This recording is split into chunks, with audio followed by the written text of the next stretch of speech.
Everyone, this is Joe Burns, the Mind Operative at the Mind on Purpose, and this is our little Monday morning Tahoe talk. I don't have the dogs with me. I know that some of you have become big fans of the dogs. I appreciate that. I'll try to get them in the pictures more often.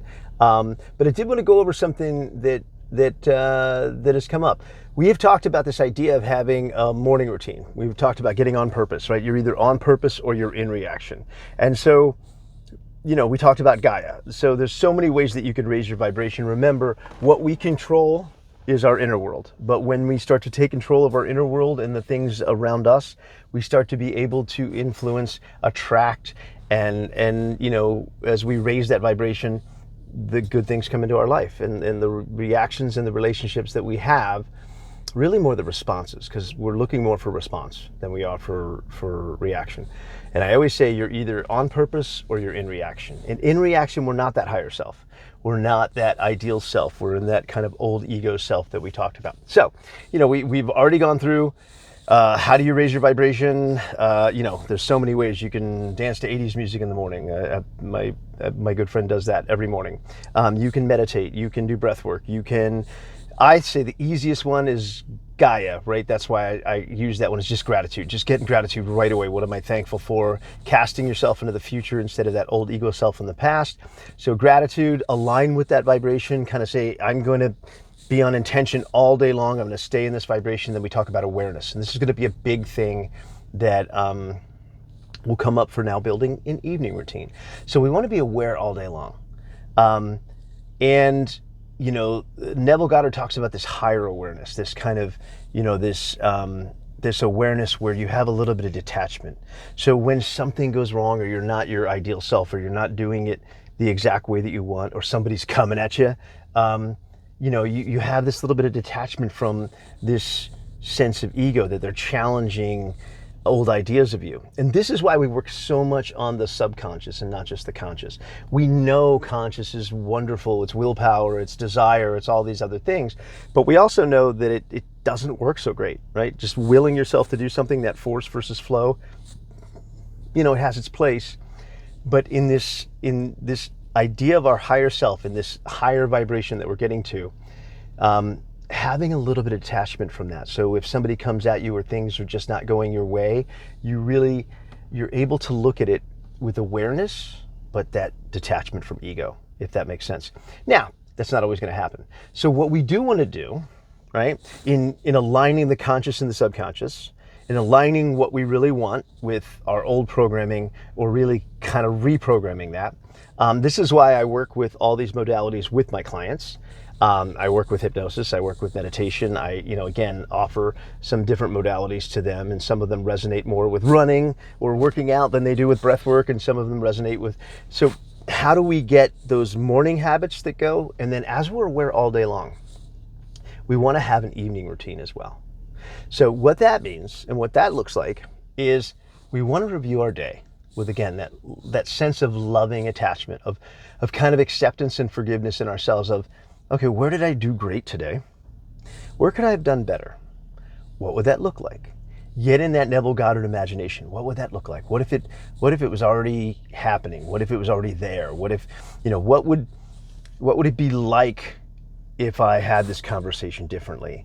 And in changing, because remember, we also talked about the things that we actually do control. We control our language to ourselves. We control the questions that we ask. We control where our focus is, and then our search engine. Just like a Google search engine, when you're looking for something, it's going to give you a lot more of that. So if you're looking to get better, if you're looking for the gift in it, right? Remember the 4 questions. Is it true? Does it serve me? What else could be true? What infinitely could be true? What's the gift in it? So when you go through your interactions during the day and you find the gift in the challenges, you grow, you get better. You are starting to tell your subconscious, this is how we want to do this. And then this is key. And at the school that I teach at HMI, we use something called the mental bank, which is brilliant. We'll have a whole nother video on it, but I do a little kind of junior mental bank with my clients to get them started on this. And I did it with myself, because that subconscious can sometimes be a little resistant to that change, right? It's stuck in that old programming. So many of us who want to achieve and do and go places, we're always going to be looking at the things we didn't do. So we're closing our eyes at night, we're going to sleep, and we're going, oh, I didn't go to the bank, I didn't call Susie, I didn't do that thing, I promised, my husband I would do this, I promised my wife I would do that, I promised my partner I would do that, and I didn't get it done. And it's all the didn't, and what I gotta do. Folks, we are going to die with a to-do list, right? If you're a driven person, I have places I wanna go. I wanna see my friend and my best friend in Switzerland. I wanna go to Fiji and to Tahiti. I haven't been to either one, been to Hawaii. I don't know if I'll get to all of those. I'll die with a to-do list. But what we want to focus on, because that to-do list is always outside of us and it's always something that we're not getting yet. Now, we can talk about manifesting and attraction and all these other things and how we get to these places, but here's how we start to reprogram our subconscious mind to really get what we want out of life. Instead of focusing on your to-do list at night, focus on your to-done list, the stuff you did that day. So after you kind of review your day with imagination and say, well, I could have done better here, I could have done better here. What would that look like? So you kind of rehearse it. Almost like, I used to play college football. We'd look at game film all the time. I made that wrong move. That move I made great, right? So that's the review, and you can be gentle with yourself, but you also want to be, critical in an observant, detached way, right? But then you go to this to-done list, and it's really, what did I do today? What did I do great? Man, I was having that conversation with that person. I really wanted to tell them something not high energy, and I didn't. I changed my language here. I did this. I went to the gym. I didn't necessarily feel like going to the gym, but man, I went and I worked out and I did it. That is training your subconscious right before you go to sleep. And one of the big things that we will talk about as we go forward is you are very suggestible. You are in this kind of, alpha theta state as your brain goes into sleep. And you've heard Joe Dispenza talk about this. You've heard other folks in this area talk about this. We're hyper suggestible in the morning when we're coming out of sleep and in night when we're going into sleep. So that's when we want to really focus on reprogramming the subconscious mind towards you're getting your stuff done. You're handling your business. I was going to use a different word there, but it wouldn't have been good for YouTube. But you're handling your business. And in training your mind, you're handling your business.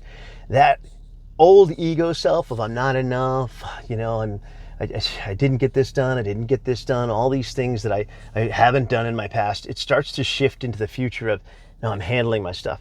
I'm getting stuff done. I am enough. I am worthy. I am the I am. I am the one that Neville Goddard talks about and all these great teachers from, the early 1900s. So listen, right before you go to sleep, go through your day, review it really quickly, and then do your to-done list. All the things you did that you get to give yourself credit for. Remember that word, get to give yourself credit for. And as you get to give yourself credit for, you're going to start to see a shift. What happens is a week or two down the line, when you maybe don't want to go to the gym, you say, no, wait, I'm going to do this. I can't wait to put this on my to-done list tonight. I can't wait to give myself credit, that little pat on the back tonight, so that it becomes a habit loop. It becomes something you want to do. It becomes higher energy as opposed to something you got to do. So again, we can control our language and be aware of that during the day, but then give yourself credit at night. That credit that you give yourself will start to really shift that subconscious. I hope that helped. Remember, you're either on purpose or you're in reaction. If you know somebody or you are somebody that is stuck and you are ready to work with, we have a program. We get you first on purpose and then we help you find your ultimate purpose. All right. Thanks a lot. I hope you guys have a great Monday.